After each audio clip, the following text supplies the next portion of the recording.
welcome back to another episode of Lost in the Farmer's Market, where today we have a Harvest Tour exclusive.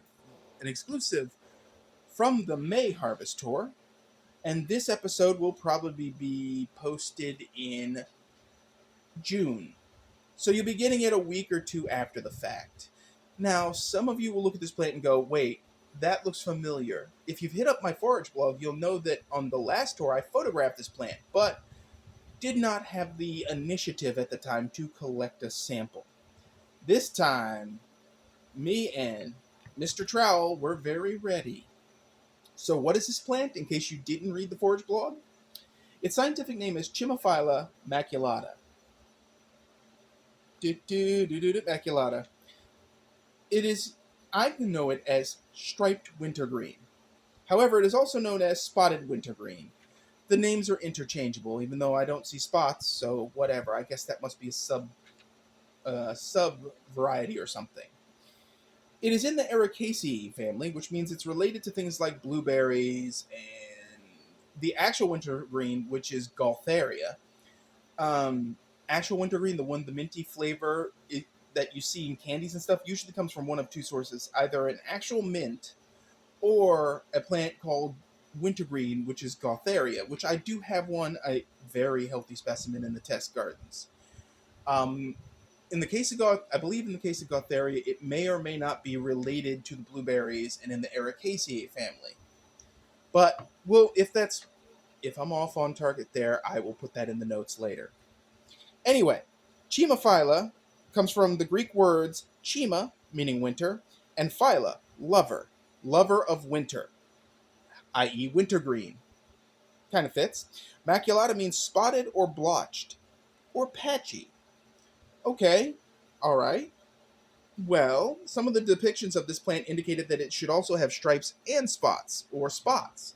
So I'm guessing endemic populations have variations based on where they are or the genetic profile. It's okay, we don't judge, because it's native to North America, which means it ranges all over North America, just through a lot of North America, up into Canada.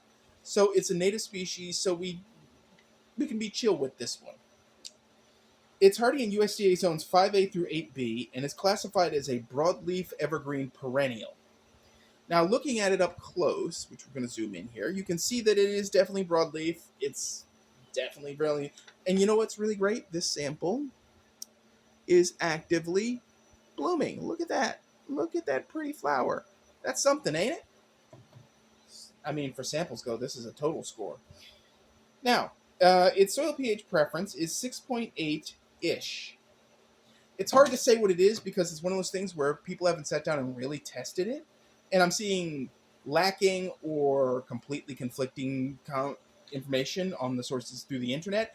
And I might point out some sources just throw out a range of pH and say, hey, it's anywhere within here. I'm like, great, that tells me nothing. That's all the pH. Good job, jerk. But anyway, it prefers sandy, dry soils, which, I mean, where I found it, it wasn't in that, and it was doing just fine, so that may or may not hold water. We shall see. Its exposure is dappled sunlight to deep shade. Now, dappled sunlight is light coming through a tree canopy in a forest. So maybe 1 to 2 hours of direct at most, and deep shade is maybe an hour more, if not less. So, correction, deep shade is less. So that should tell you something. This is a shade plant. So you obviously wouldn't put it out in the blazing hot sun, and I don't plan to either. Its height can be 6 inches to a full foot, and its width can be 6 inches to 9 inches. And this specimen is close to that. This is a cluster of specimens, actually. I pulled out a clump.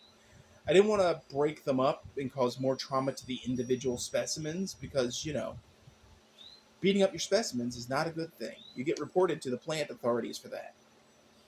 Anyway, its other names are, I'm going to mispronounce this probably, Pipsissoa, as I mentioned, striped/spotted wintergreen, noble princess pine, and on the blog entry for this, I have more of them. For the writing of this, I was not going to go through the entire list because I'd have to say them all. But anyway, it is noted that this plant is toxic to sheep and avoided by deer, which is a good thing. Apparently, to some ruminants, or similar such, it's not a good thing. But to people, Well, the Native Americans used this plant as a leaf tea extract to treat rheumatism and stomach problems. I believe upper intestine, but don't quote me on that. And I've seen a recipe to make tea out of it, and I've seen some recipes for tinctures and other stuff and how to do poultices with it.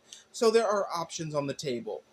I'm not sure how you grow it vigorously enough that you can harvest enough to truly treat something that is chronic. But as always, when it comes with herbal substances that you find out in the woods, you should triple check your plant, triple check your sources and recipes, and cover your rear end.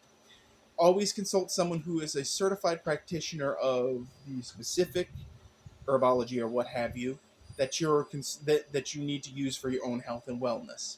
Now, in the case of this plant, fortunately, as far as I know, there are no poisonous lookalikes in North America, at least.